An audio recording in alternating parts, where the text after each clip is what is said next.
This week, James and Martin are in Miami. I think we should pay tribute to Miami's rum running fast. We're gonna need a fast boat. How fast does this boat go? It'll outrun most cars. Does that mean you're good to go on a date with him? He couldn't handle me. Hell are we? Oh, we're likely to get into trouble. We could.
Miami, the playground of the rich and famous.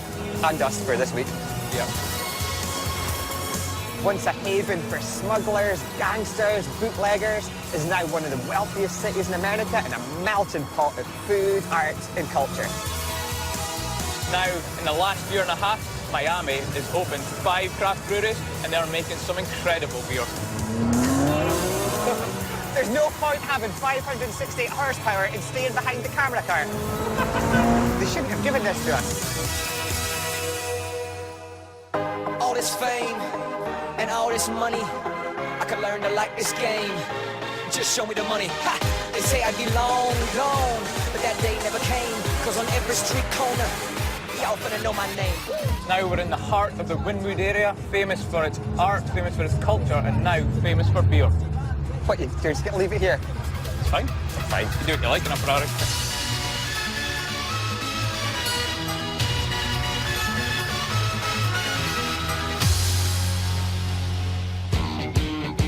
In less than 2 years, Wynwood Brewing Company has pushed the Miami craft beer scene to new heights. Luis Brignoni founded his nascent empire when he brought his father, Pops, out of retirement and began putting inspired twists on traditional styles to produce award-winning beers right out of the gate.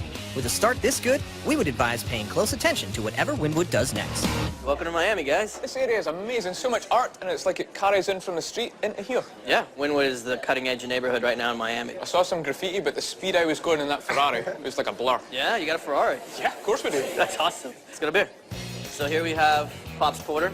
This is, according to the judges at the Great American Beer Festival, the best porter in all of America. That's right. We actually just won the GABF gold medal for Pop's Porter. Cheers. Big chocolate straight off the bat, but there's a beautiful underlying silkiness to the beer, and then a hint of coffee as well. We definitely like to dry it out a little bit. We don't like any residual sweetness to be left in there, so. You come into your tap room and the art continues in the wall. Tasting this, the art continues all the way into the glass. Thanks. Our whole tagline is a work of art in every glass. Before coming here, pretty much the only thing I knew about Miami was Miami Vice. That TV show is amazing. It really gives a great interpretation of what modern-day Miami life is like. I'll disagree with that. That was in the 80s, right? The 80s? What? Yeah, that show was in the 80s. It just started in Scotland like 18 months ago. If I hadn't cut my hair off, I was going to get a perm.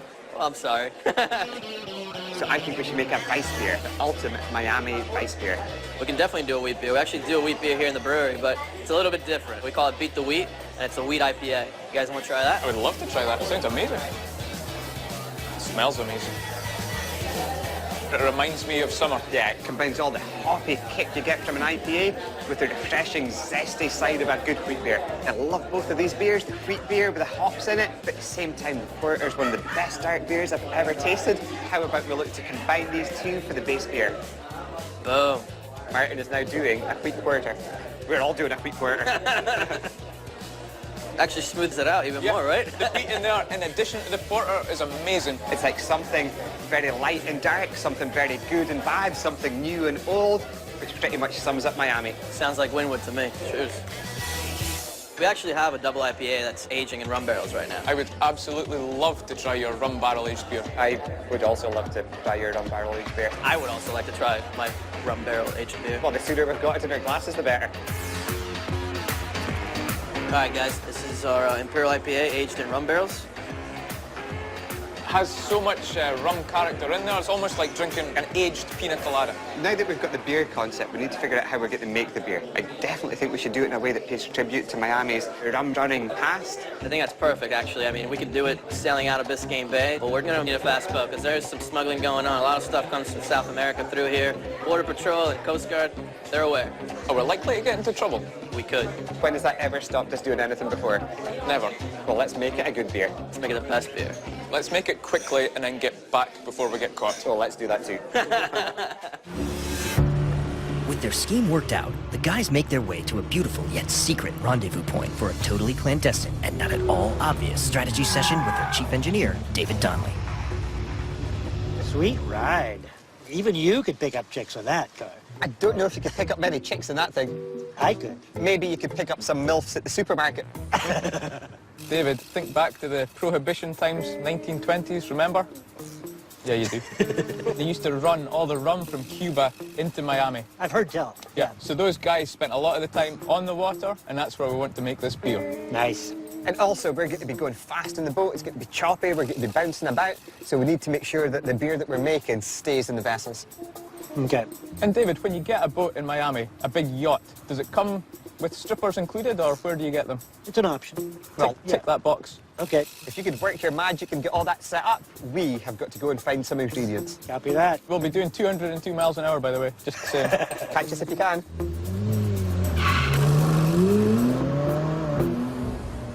I get a little rental car and those guys get a Ferrari.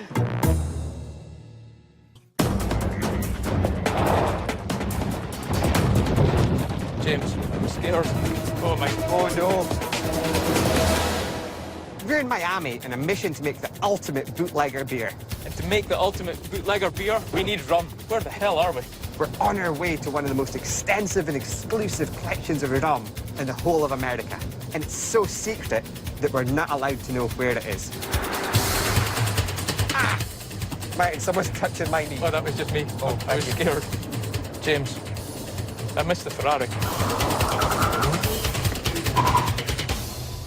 Hey, guys. Hi. Someone's house. He's maybe got rum coming out of his hose. I once told someone in a bar that I had rum that came out of my hose. How did that work out? Perfectly. Hey, Martin. Welcome. James, what's with all the secrecy? Well, a pirate never gives up his stash. Come on in. Hey, Paul, how you doing? Hey, guys, how's it going? Rob's rum buddy, Paul Menta, is the founder and owner of Chef Distilled, a flavor-forward outfit that's not the first rum distillery in Key West, but it is the first legal one. This is amazing. That is quite a collection. Welcome to the Rum Wreck Dive Bar. Pull up a chair. This is your house. This is pretty amazing. It's our secret undisclosed location for experimenting with rum. So guys, we're going to make the ultimate Miami bootlegger beer. Paul, you're making some amazing rum down in Key West at Chef Distilled. I brought a couple for you so you can try some special ones I have. Right, and then we can choose the perfect cask to age our beer in. All right, guys, I'm going to leave you to it. I know you've got an important job to do. Enjoy the research. Hey, Rob, thanks so much. Thanks for the bar. Thanks, now. Promise we won't drink all of your collection. We'll leave you a couple of bottles. I want you to try some of the sea salt. I salt cure my barrels. How does that even work? I fill it up in the ocean, let it sit for 2 days, let it swell. You fill the cask with seawater? Seawater. When I drain the seawater out, this is what I get. So when I see that crystallize up, time for the rum. This salt must be taking the essence of the cask into it as well. Yeah, but it also assists in dropping the pH level inside the cask for the rum, smoothing it out. Let's taste it. This is our 105 Simonton. This is 105 proof. It's been in a salt-cured barrel, which I think is going to work well with what you're trying to do with the beer. Cheers, guys. You're going to feel, when the finish comes in here, it's going to get hot. You start to get a little bit of caramel notes. You should start to get a little bit of fig. You start off with it's beautiful, it's beguiling, it's soft and delicate, but it soon kind of grows teeth. You get that It gets- bitterness, that sharpness, that heat in the back as well. Which I think you need with a rum. I kind of got tired of rums being always this fair balance. There's a lot of toffee notes in here and a hint of probably like a Nicaraguan cacao. Yeah, and that's exactly it. And that's also coming from the white oak barrel as well.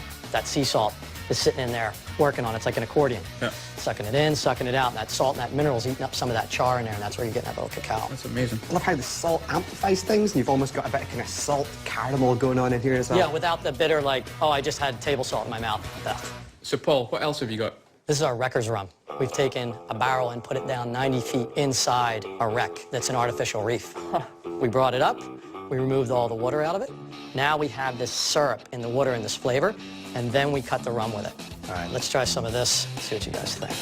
This is, again, a Demerara sugar, but it was taken a little bit more high proof. As it came up to that point where I got to the sweet spot, I let it go over a little bit, so I got a bite, almost like a little truffle-y bite, because in my yeast, it's President Truffle and black truffle.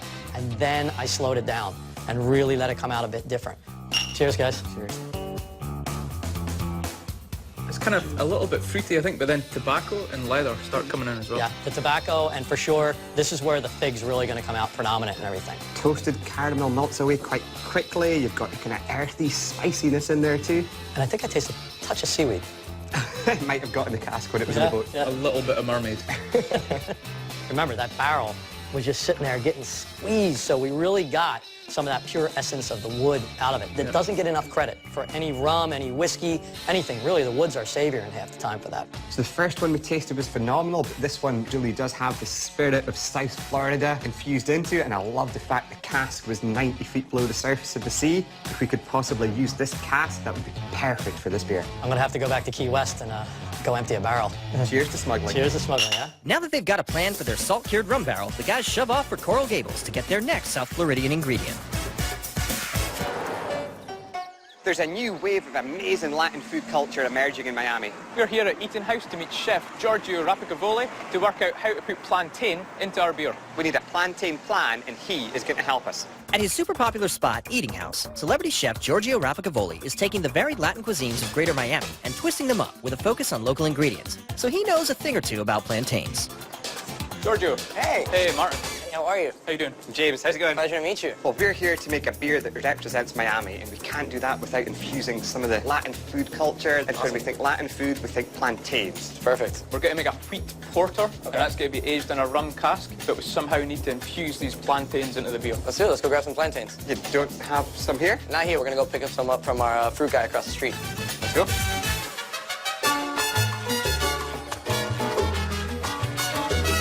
A ver, ¿qué deseas? ¿Cómo estamos? 3 personas. ¿Qué tal? Hello, I'm James. Oh, a hug. Eso es. So there's a couple different plantains that he has. He has like a traditional banana. He's got the green plantain here, which is, I mean, like the heart of the cuisine of Latin America. ¿Esos qué son los chiquitos ahí? Platanito manzano. So that's a little plantain. Manzano, de ese, más duro. Eso Yeah. es muy rico. Really tiny. Can I eat one? The thing about these ones, they're real small. They have much firmer flesh. They don't get too mushy when you cook them. It's weird because it looks like a banana, but it doesn't taste like a banana. It's milder. It's not as fruity. It's got a little bit more bite to it. And that's the Plátano green. macho. Plátano macho, like the manly plantain. Yeah, it's like impossible to peel. Pero eso no come así. No, he's saying that's not how you eat it. Hay que hervirlo. Tiene que venir aquí para que yo lo sobre. Se empacha.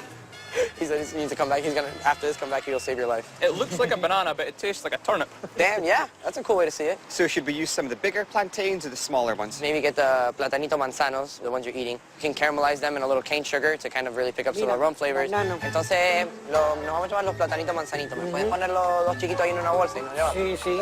Sí, porque solo hay esos dos chiquitos ahí que sobran. Perfecto. Muchas gracias, nos vemos. Bueno. Thank you. Bye. Hasta luego. Gracias. Bye. Ah, pues mira, me están televisando. Bien. You know, there's a couple different ways we can cook these plantains. We can roast them, we can grill them, but I thought maybe kind of going a banana foster route. What do you think of that? Sounds really good. Normally, we'd probably start this with a little bit of butter, but that wouldn't work well with the beer, right? I think we need to be really careful with those kind of fats because what they're going to do is they're going to kill the head in the beer. To substitute some of that like, kind of richness and flavor, we're going to use some cane sugar. How much? You can be generous. I figure like if we add more sugar to this, it'll add a little more alcohol to the beer. Is that how it It's works? going to give us a little bit of fermentability. That Nice. caramelization that we're getting just now is going to play really well off the flavors we're going to pull out of the oak cask. Awesome. This is vanilla bean salt from Jacobson Salt Company. Vanilla bean Awesome. salt. Yeah, it's killer, man. It's got super nice, casky, like oaky vanilla flavor. It smells Yeah. beautifully sweet, Yeah? but then it's salt. Yeah. Isn't that awesome? But the combination with the dark sugar is incredible. I think it's gonna be great. Beautiful. So, you can see they're starting to kind of caramelize. What's gonna be the last part of this, we're gonna add a little bit of some of that rum. I think we definitely can't do that without us tasting it first to make sure that we're happy with it. I like the way you think. Let me get some glasses. All right. Cheers. Cheers, huh? Smooth. Surprisingly smooth. Smooth, so much vanilla in there. And then you start to pick up all these unrefined sugar characters coming into the rum. It's like a perfect blend. You really can't beat it, man. Let's get this a little splash in here, huh? Should we stand back? Nah, maybe in a bit we could stand back. Now might be the time. Perfect. So the flames are just going to toast and caramelize the sugars even more. Even more, burn exactly. them into the banana. Exactly. We'll do a little jiggle here. Careful with your hair, bro. You don't want to go bald. He's done this before. Now they've cooked down a little bit. Yeah, you want to give them a taste? Incredible. Start coating your mouth with beautiful caramel. That hint of rum in it as well. And then you bite into the plantain. It's almost like putting a cotton wool bud in your mouth and it just strips all the moisture out. Completely out. It's amazing. I think it's taking the enamel off my teeth. Despite the confusing textures and the astringency, the flavors in here are beautiful, and this is going to help us make our Miami bootlegger beer. Awesome. So you can just get these right in here. Since it's still hot, we can keep it upside down. That heat will cause the seal to stay in and it'll keep it safe. Thanks so much for your help, and appreciate it, man. hopefully you can come and hang out and taste the beer. Giorgio, Thank you, guys. plantains are my new favourite thing. Appreciate it, brother. What was your old favourite thing? The Model T Ford. Miami is no longer just famous for Tony Montana. Now it's famous for the beer as well. Say hello to my little top 5 list of craft beer bars in Miami. At our number 5 spot, hip gastropub The Mighty, there's a friendly, comfortable vibe. But that doesn't stop them from serving up some of the most refined beers on earth, including such rare delights as Cantillon Goods. Have one with a charcuterie plate or one of their gourmet house-made sausages, just to be absolutely certain that beer pairs well with every single kind of cured meat. You know, it's a science experiment. Taking Miami's craft beer game up a notch is our number 4 pick, Box Elder. Where the crafted delights go beyond the stylish bar and 19 taps, they've also got plenty of craft bottles sitting on shelves that the owners built by hand. Luckily, they aggressively abbreviate their name here, so you don't have to waste precious beer drinking time reading actual words. Craft beer-wise, our number 3 pick, Riverside Market in Fort Lauderdale, has it all. Local beers? Yep. Gluten-free beers? Yep. Beers with extra gluten? Probably. Mix and match to go, or pop a few open and hang out, then bring your empties to the register to pay. Pro tip? Use a 6-pack holder to keep early onset arthritis at bay. An odds-on favorite for best name, our number 2 pick, Fort Lauderdale's Laser Wolf, also happens to offer a fun vibe, an endless beer list, cute little animals on all their taps, and mostly bearded patrons. Heck, grab a pint and play around a Mario Kart with a stranger. Laser Wolf has a strict anti-jerk policy. Except for this guy. Total jerk. It may be small, but our number 1 pick, Kush, is huge on great beer. With a fierce commitment to local food and brew and a charming habit of branding their buns, it can be hard to snag a seat. But don't worry, you can head to their waiting lounge, Botanica, to indulge in the self-serve case of aged, rare, and imported bottles. If that doesn't improve your patience, you're a monster. James and Martin have been all over Miami, gathering the ingredients to make their Miami Vice beer. Next stop, Little Havana. Normally we pair beer with food, but we're in Miami, and Miami's famous for cigars. We're here at El Titan de Bronze to pair some local craft beer with some of the finest cigars in Miami. Have you ever smoked a cigar before? No. I once smoked a chicken. Kind of the same thing.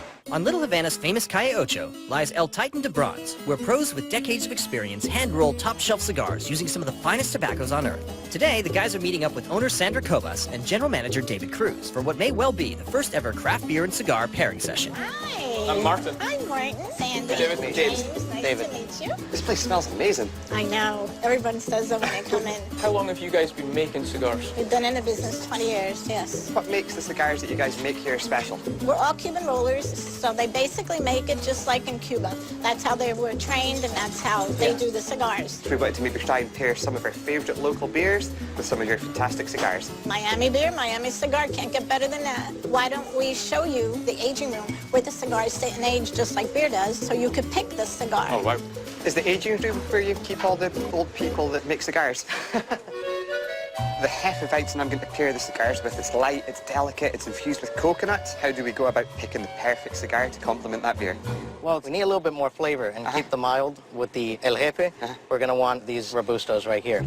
The Robusto's got a nice earthy, peppery spiciness. It's going to play in perfectly with the Hefeweizen yeast in the beer that I've got. Perfect, so we'll go with those. I think we've got a winner. So Robusto is robust? Robusto is the size. Oh, the size. Yeah, means it's 5 inches. 5 inches is a blessing from God in Scotland. The Cigar City Imperial Stout that I chose is big, it's bold. I'm going to need something pretty intense. That would be those up there on the right.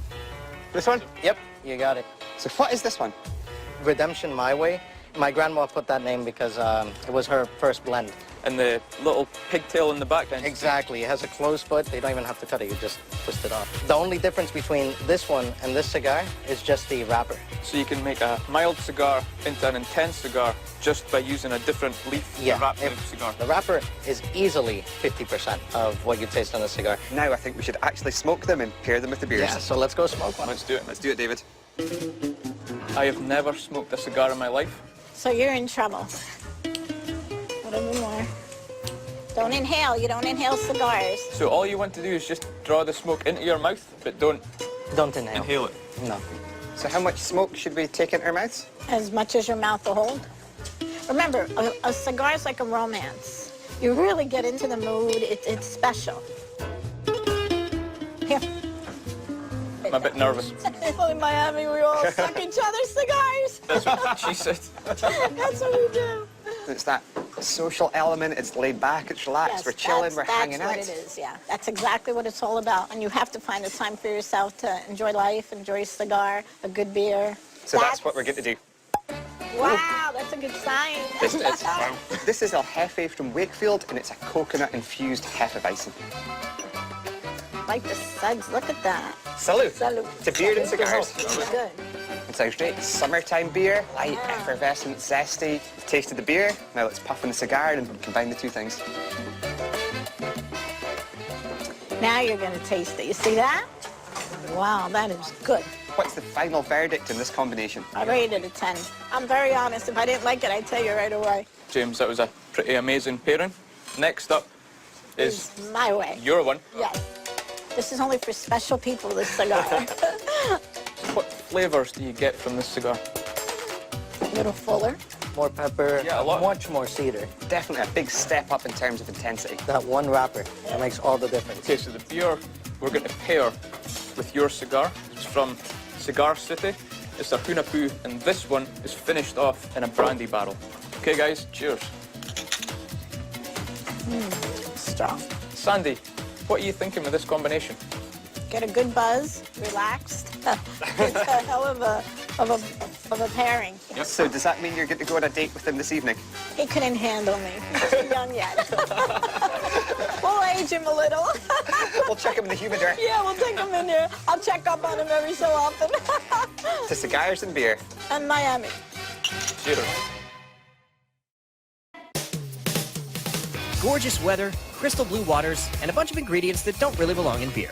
Yes, it's James and Martin's Miami Brew Day, and the guys are joining up with Luis from Wynwood Brewing to get started on their smuggling-inspired Miami Vice Porter. David, Gentlemen. nice yacht.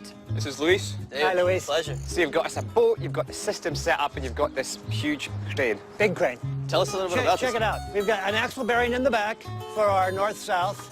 We got some pillow block action on the east-west operation. So you got your latitude and your longitudes covered. We won't spill a drop of wort. Now, one drop. Guaranteed. Yeah. How about we get it in the boat and get out of here? Yeah, let's fire up the crane. James, hop on. Go up. Why am I hopping on? To make sure it's all safe. Oh, what's happening? So that way, just a bit. Okay. A little bit more.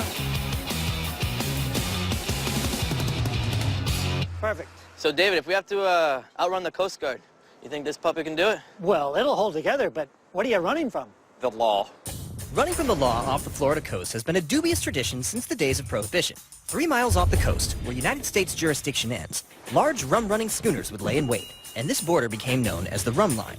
There, hooch suppliers would transfer their contraband to small, nimble boats that could outrun the Coast Guard. So today, rum distiller Paul Menta will fly in his salt-cured rum barrel via seaplane, drop it beyond the rum line, leaving it up to James to speed it back to the brew without getting caught by the Coast Guard. You know, actually, Prohibition's over. None of this is real. Go read a book. If you're going to be dealing with the law, I think I'm going to deboard right now, huh? Is that because you got outstanding warrants in Florida? No, not me. I'll see you guys later. All right, Thanks, buddy. David. Good luck. So long.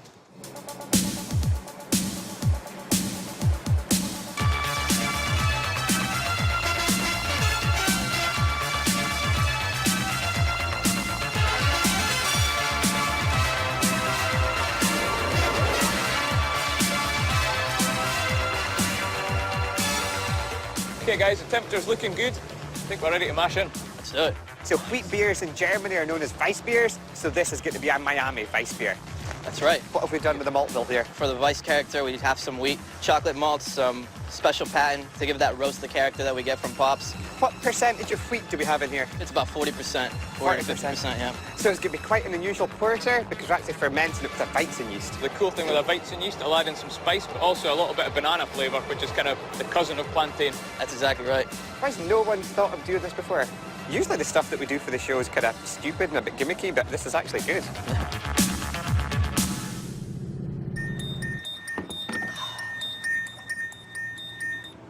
Hello? Hey, Paul, it's James. How you doing? Hey, man, what's going on? We're out in the open ocean. The beer making's going well, and now I need to meet you and get this cask. Okay, well, I'm in Key West. I'm just getting on a seaplane and loading up the barrels. So I'm going to get ready to get out of here. Wait, how do I know where to meet you? The ocean's quite big. It'll be the place where a seaplane comes in and drops this very large rum barrel. Well, thanks for that. It's my boat. He's going to get arrested. He's going to get arrested. Yeah, he is. Hey! All right, guys, we ready to rock? Roger that.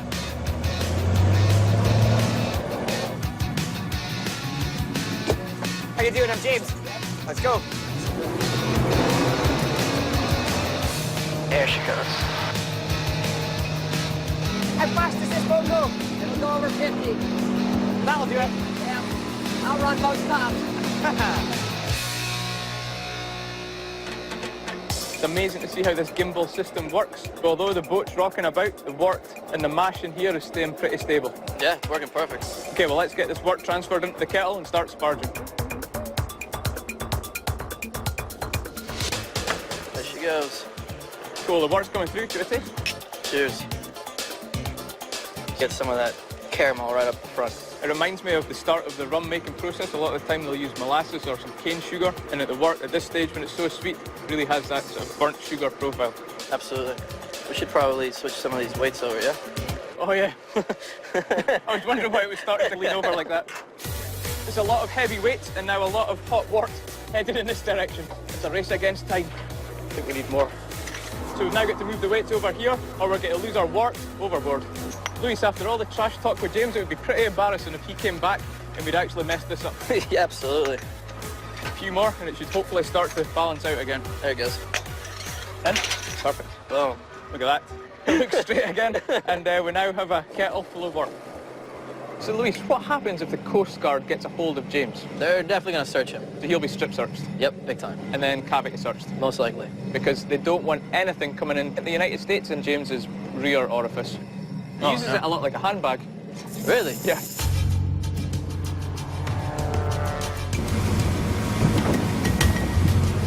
I've got visual. Where they at? Right down below. Let's go give them a little flyby. That's our plane, so let's stay here. Okay, go wait right here for me. James, do you copy? Over. Yes, Paul, I copy. I think we've just made visual contact. Excellent. Let's make this down and dirty and do it as quick as we can. So we're good to land. Roger that. Here she goes. Bingo. Beautiful. Nice, man. Thank you, Chief. Pop her out.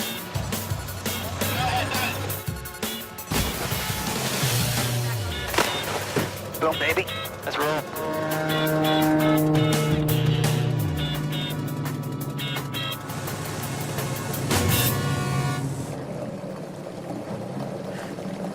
Definitely boiling. Got some hops to go in? Yep. We got Chinook for bitterness. Also EKG and Willamette, kind of a little bit smooth. We don't want this to be a hop-forward beer. We want the yeast and the plantains to come out. So that's the bitter and hops in, so I guess we've got half an hour to kill.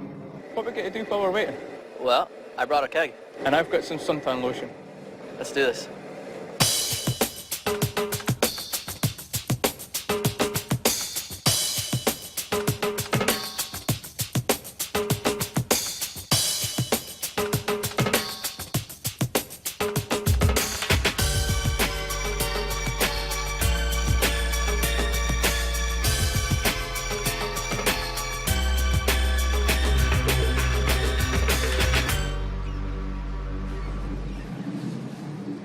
And is this what brewing in Miami is like all the time? Excuse me, gentlemen. Cocktail. Oh, wow.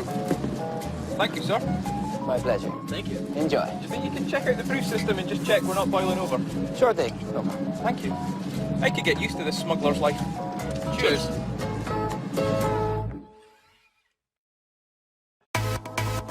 A few years ago, it would have been difficult to put together top 5 breweries in Miami because there weren't 5. Now, even an idiot could do it. In addition to Winwood Brewing, these are our top 5 craft breweries in Miami. Does that make me the idiot? I think it's the shirt that does that. It's a good shirt. Well, Cross the train tracks up in Delray Beach to find our number 5 pick, Saltwater Brewery. Inspired by the ocean, these guys craft beers like Sea Cow Milk Stout and Screamin' Reels IPA and donate a portion of their proceeds to protect the habitat they love so well. With shuffleboard and cornhole on site and growlers to take home, our only complaint is that Sea Cow is kind of offensive to our marine mammal friends.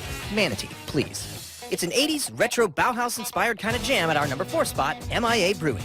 You can take your pick from any one of their awesome beers like Czarface Imperial Stout, enjoy it sitting practically in the brewery itself, and even get intimate with one of the brewers.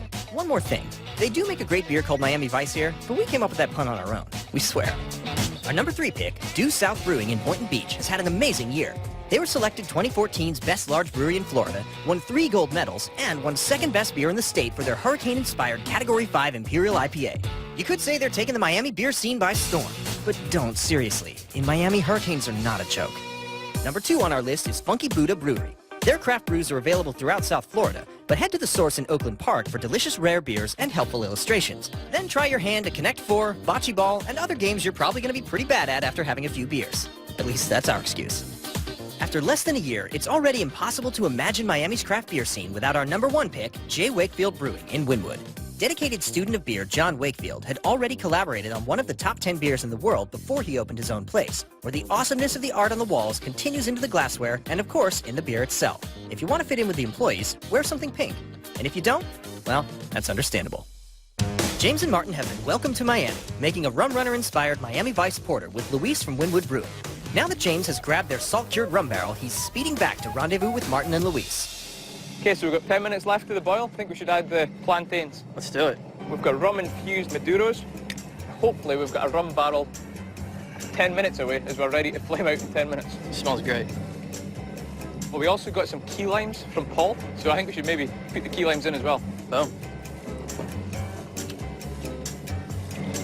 It's an interesting flavour. It's a cross between a grapefruit and a lime. This is definitely going to impart a nice sour tartness flavor into the beer. We're pretty much at the end of the boil now. All we need now is James. Where is James?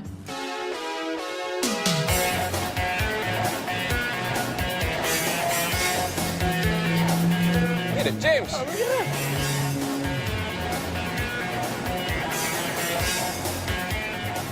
Did you get a cast? did I get a cast? Yeah, you did. Yeah, I did. Paul came in this seaplane, just chucked the cast. I dove in. It was difficult, equally tough to what I imagine you guys have been doing. We've just been hanging out drinking beer. Oh, brewing beer, not drink with no beer. Yeah. Just No beer at all, because I didn't have any beer. Yeah, not even a rum cocktail. So we've got the cask sitting here, how we get to get the work down to it, and how we get to get it cooled. We could let the hose go through the water, and that'll cool it down on the way to you. Sounds like a good idea. Despite how idyllic it looks, the water is actually quite cold. Right, let's get it set up. Hit me up. Okay, it's coming. There it goes, there it goes. It's going? Yep. Think that's enough, maybe stop it now. Okay. We'll jump in, take the yeast, and also Louis has got a keg of beer. Well, there's half a keg of beer left. That sounds perfect, let's do that. James, we don't have a rope, we're going to have to throw it. That sounds stupid, don't do that. Oh no. It's sunk, it's sunk. It's actually sunk. That was what we were getting to drink on the way home. Maybe it'll bob back up. I guess we're just going to have to drink the rum. And James, we'll just get the yeast and then we'll come aboard. Yeah, just chuck it into the sea. Okay.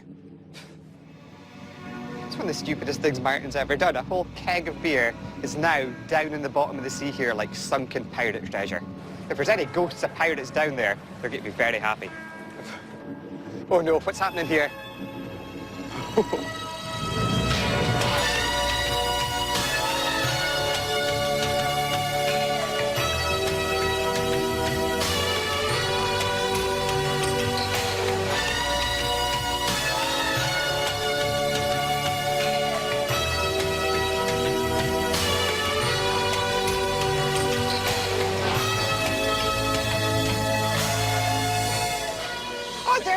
on any seaplane.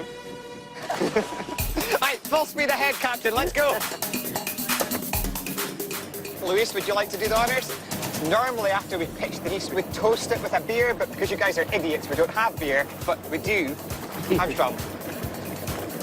To the ultimate Miami bootleg beer. Cheers.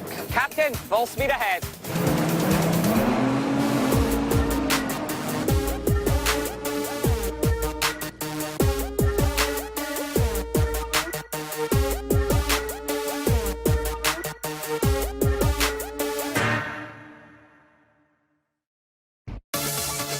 It's time for a party in the city where the heat is on, as James and Martin submit their rum-running-inspired Miami Vice Porter to the judgment of the people.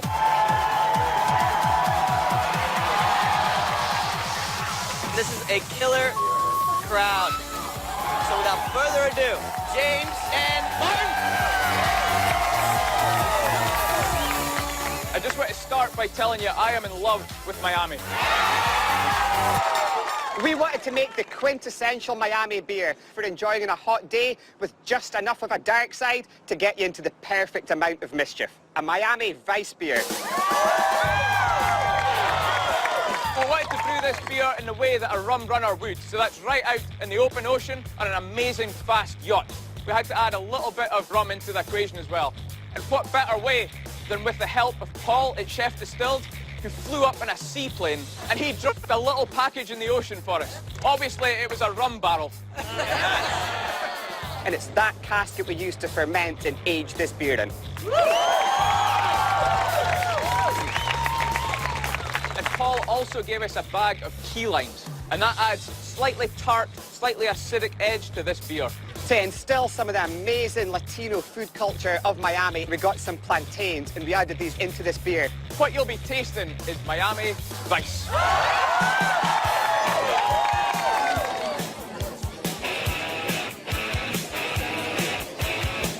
So, what you've got in your glass is our ultimate Miami Vice beer. Oh my gosh, this is so Miami.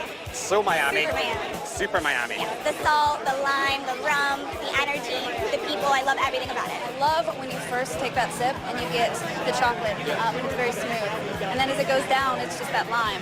And the combination of those two flavors are fantastic. I think it's got a nice effervescence to it, which is really cool for a dark beer. And I kind of feel like it's a little bit from the wheat part, and then also from that key lime that was added to it, which is very distinct. I'm glad you enjoyed the beer, and I've enjoyed your moustache more than any other moustache I've seen in Miami.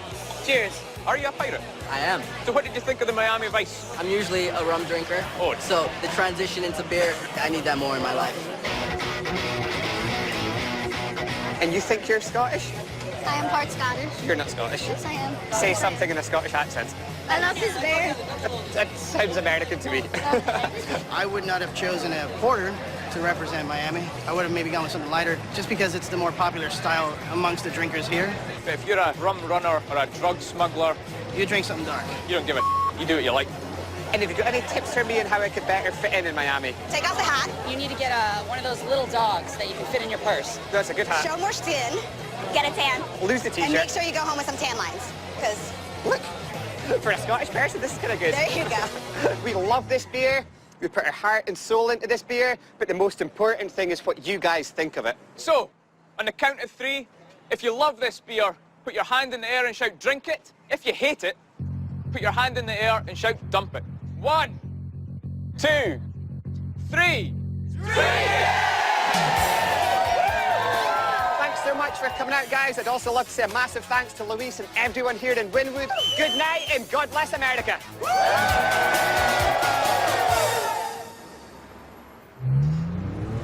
One problem, when we pick up the chicks, where are we going to put them? This thing's just got 2 seats.